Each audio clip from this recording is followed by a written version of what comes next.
Okay, altitude encoders one more time. Gray code 10111, 101, 10111, 2100 feet. Well, we're actually at 22. So thanks to the hot weather and the local air density and temperature. Well, that's east out the front door, so the magnometer's working. And humidity, that's, well, it's the altimeter encoder, right? It's based on the 10111, 2100 feet. It still passes, right? It's got to be within 150 feet. So, yeah, we're within 100 feet. Plus the local. We have, that's with the 2992 set in the Koleman window, right? So our barometer's a little different today. So when you set your local field Koleman window, it will adjust the altitude indicator. So if we put in the correct barometric pressure, then it would switch over to 200 feet, right? So how's this working? Well, it's for example, given an altimeter gray code of not 1 knot, right? Calculate the elevation with Koleman window set to 29.921. So first we got to separate the M and N 100, 500 foot partitions, right? Well, it's a code, so this is set up in like a frame, in like a stack frame. So here, this would be the first partition is your M500, goes through like D2, 4A through B4. That's like one frame of gray code coming down as your altimeter changes, your elevation changes, right? And then you still got to factor in temperature and local barometric pressure, though, right? And your N100, these are actually 100 foot increments at like, this would be representative of 0, 1, 2, 3, 4, 5, 6, 7, 8, 900 feet. Then it starts counting over again. It says add 0, add 100, 200, 300, 400, 500, based on your N number here in the C2. So how are they encoding this? Well, you want to convert this gray code to binary first, and then decimal. Convert it to binary, then decimal. So to convert to binary, you XOR Boolean algebraic. So if they're, when you get into your stack comparison, same as 0, different 1. So you'd bring down here's the 101 gray code, 0, not 101, 101 to XOR it. Drop the most significant down 1, compare it to the next bit. They're different, so different gets a 1, so you execute a 1 there. Then you do the next comparison, 1 and 1. You compare these two, they're the same. So same is 0 is a 0. So it'd be 111 binary, right? To go from gray code to binary. It's the XOR Boolean algebraic comparison.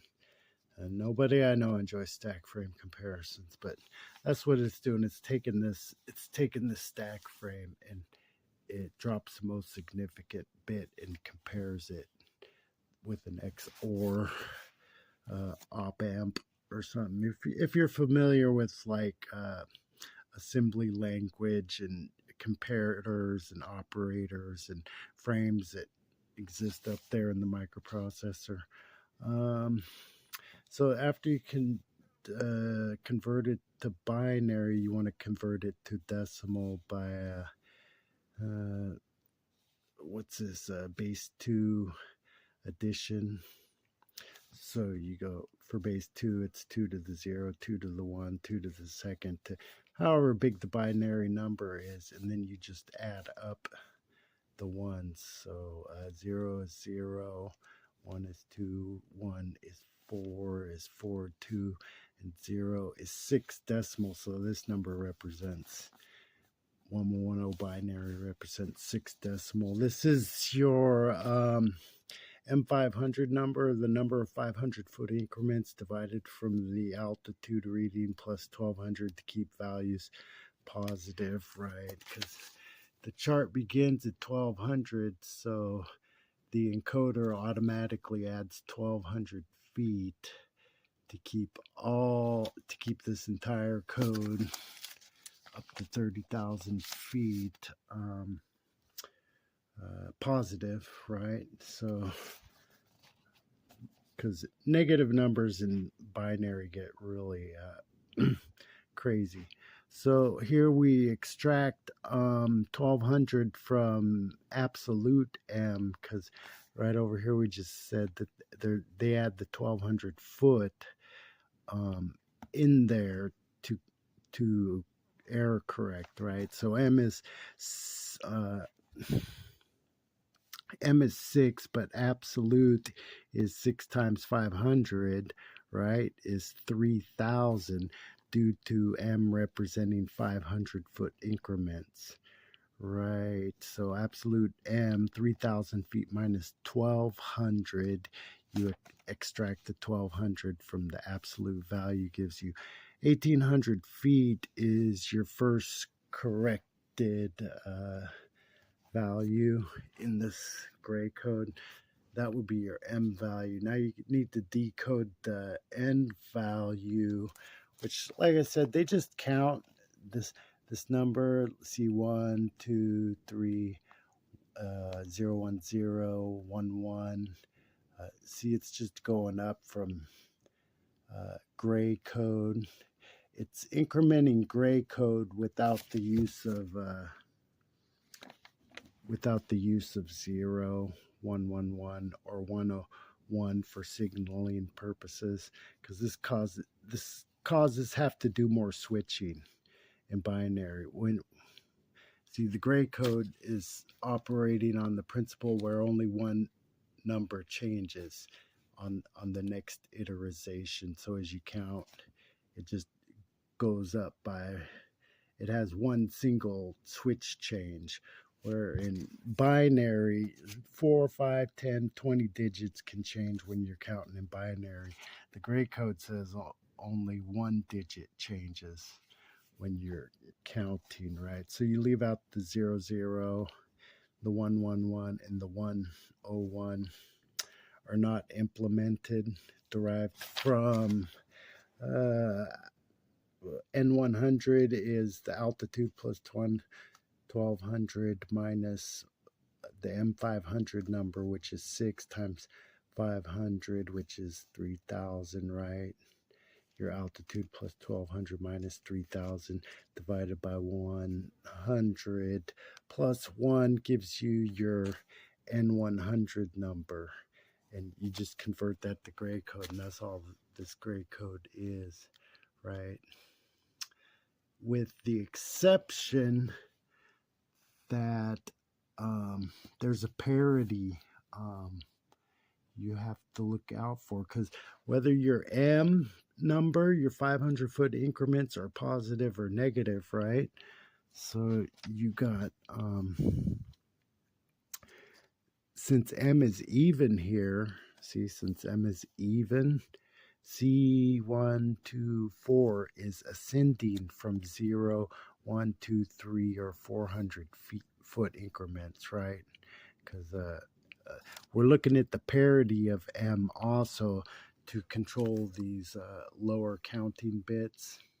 So right here, we're in the 0, 1, 2, 3, 4, because look, the numbers repeat, 1, 0, 0, 1, and 1, 0, 0, 100 and 100 is the same code for 4 and 5, right? But you don't use 5. So this is the number 7. So it's got 2 sevens right here in a division of an increment. So then it goes 6, 5, 4, 3, 2, 1. It goes backwards, right? So you could either be ascending or descending, because the odd parity of M, we just went over the even, the odd parities are inverted by 6 minus N100, thus 5, 6, 7, 8, and 900 foot increments. See, so they use the same numbers over. Here's like 1, 2, 3, 4, 5, 7, 7, 4, 3, 2, 1 to 9. See, the 9 and the 0 are the same. The 8 and the 2 are the same. The 7 and the 3 are the same. The 6 and the 4 are the same. And the 5. Wait. Oh, these two are the same. Right? So 9, same. 8, 1, same. 7, 2, same. 6, 3, same. 4 and 5 are the same. See, so one's ascending and one's descending based on the parity. And so you'd like to, therefore you're like M, and M is 1800 plus 400, right? Because you're ascending 1, 2, 3, 4. It's the same down here. 1, 2, 3, 4.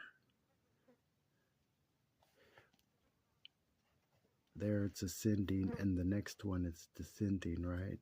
So it's 400 feet. It's 1800 plus 400 feet is 2200 feet. So that's how you calculate the 2200 feet, right? Calculate the elevation with Koleman window set to 2990.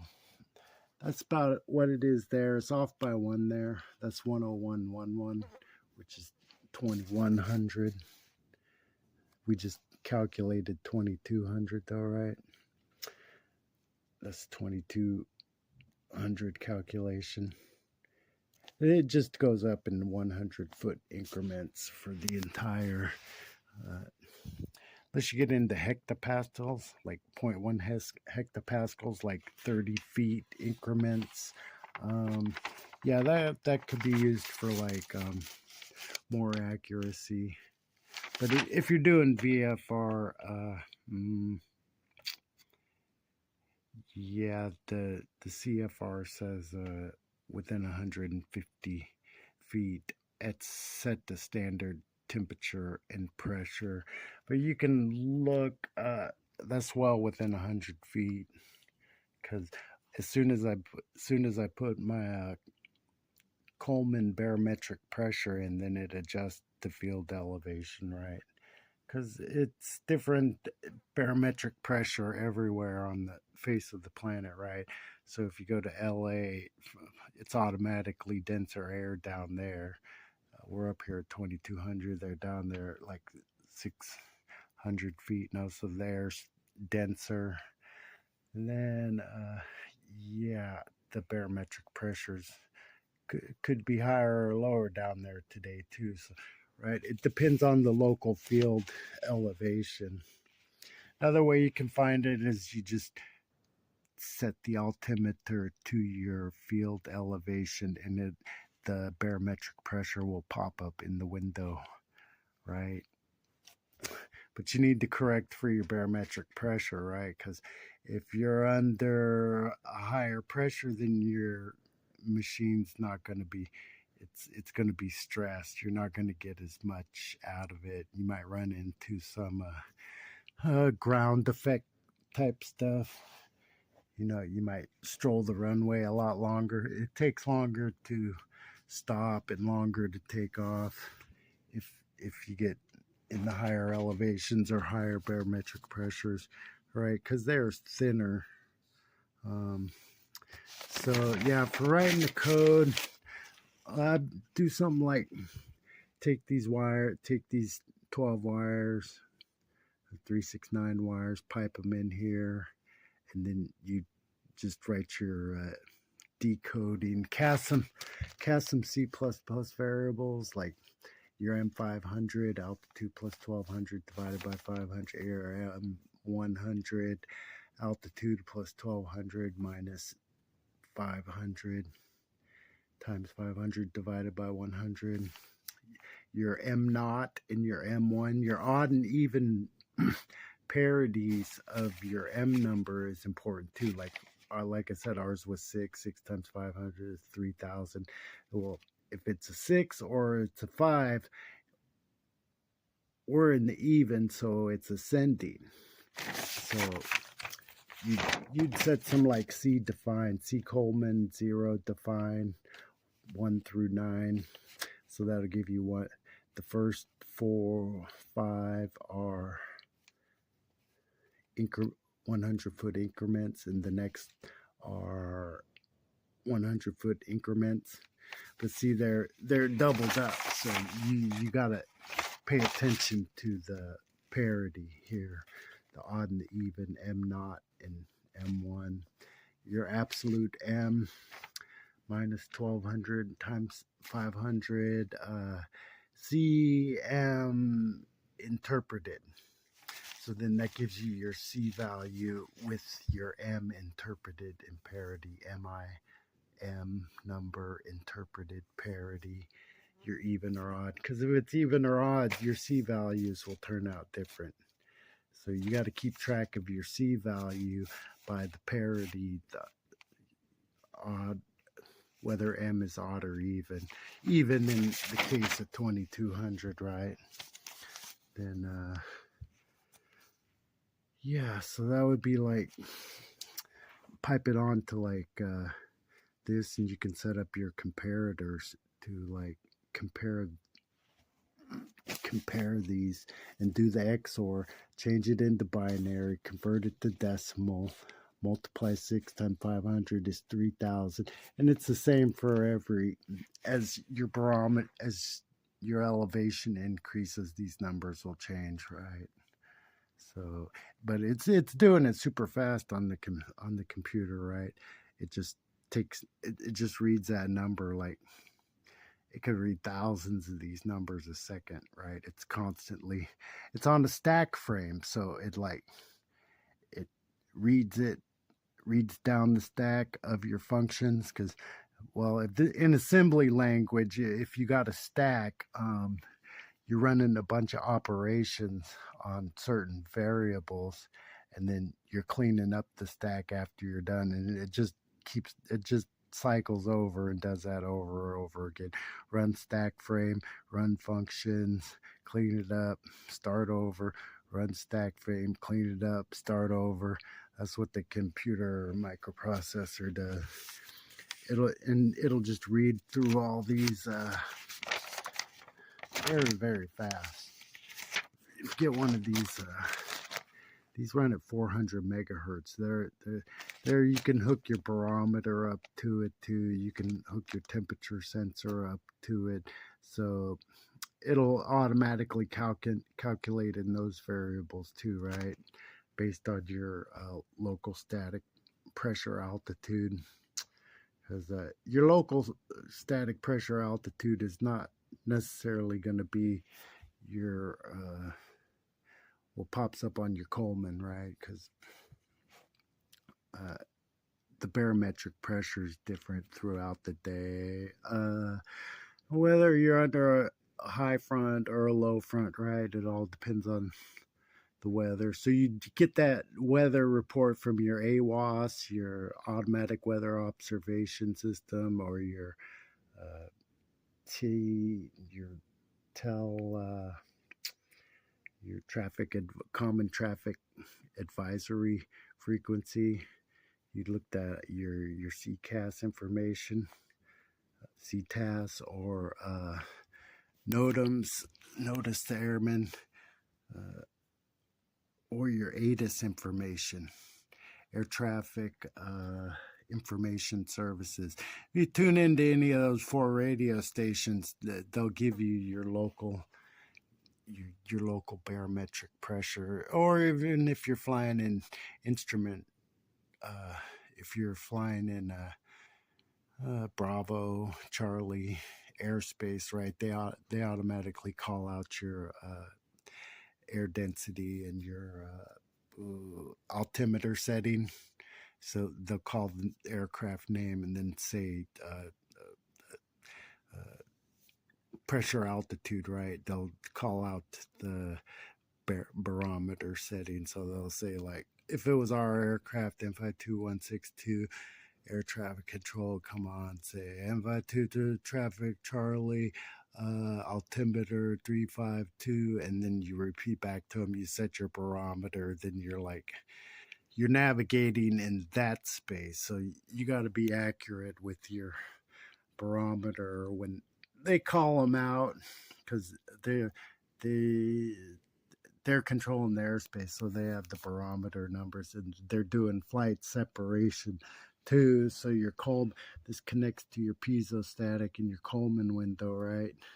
So it allows for traffic separation to when it's set.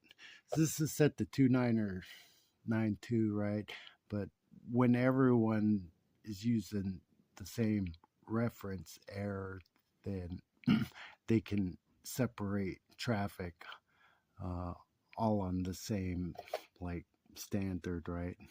Because this thing's going to be the same for the next pilot or the next pilot or that. Although everyone's in different atmospheres, right? When it's set to this, then you're this is above 18,000, right? Then you got to use IFR. Once you pass the transition layer, then you have to fly at pressure levels and not basically what your altitude says, but it still works on the same principle. That's why they put it there to begin with. So you know your altitude, know how your Koleman window works, setting different local barometric pressures so you don't undershoot the runway, so you don't crash into the ground or into a hillside, thinking, well, if you ain't got the right barometric pressure set in your window, and you could be 1,000 feet off in your elevation, right? You don't want these numbers to show 1,000-foot difference.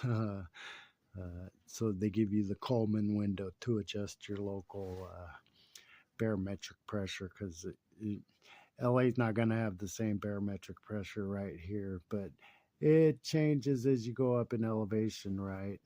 And so it's just something you want to decrypt. This is how you decrypt, reverse engineer the altimeter. Have to go through, do it, define. Then you take that number.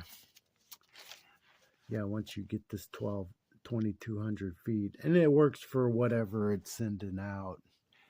That's the computation to get 1,200 or any number that pops out of the encoder and gray code. Because whether these codes, if it'll throw an error if it gives you a wrong code, right?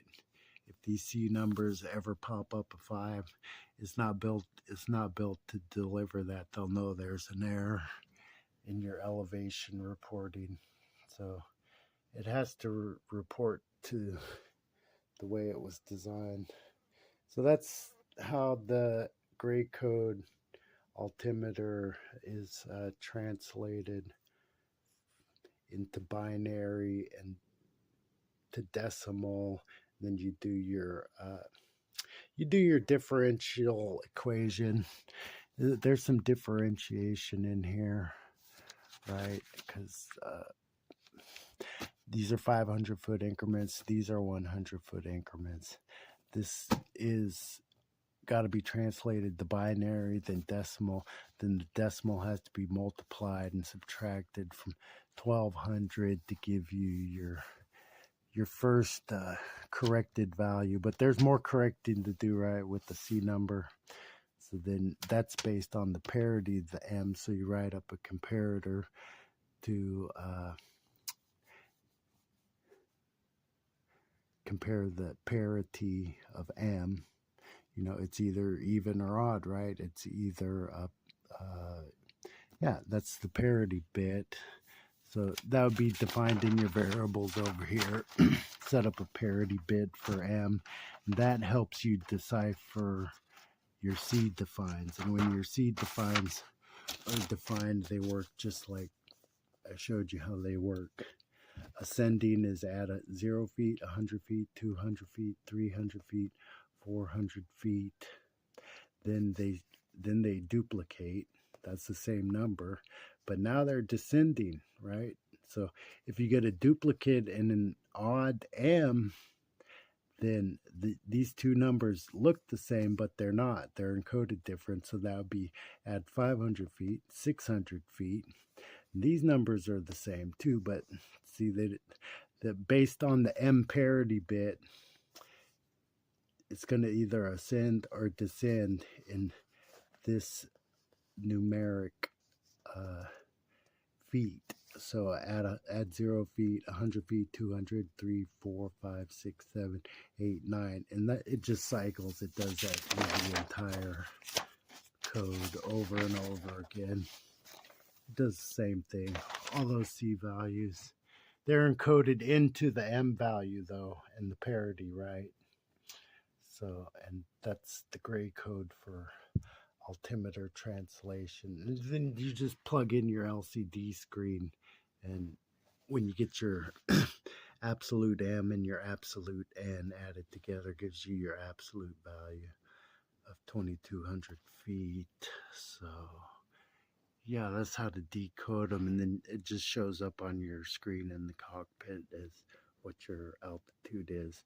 Okay, so as long as your Coleman window is 29992, right?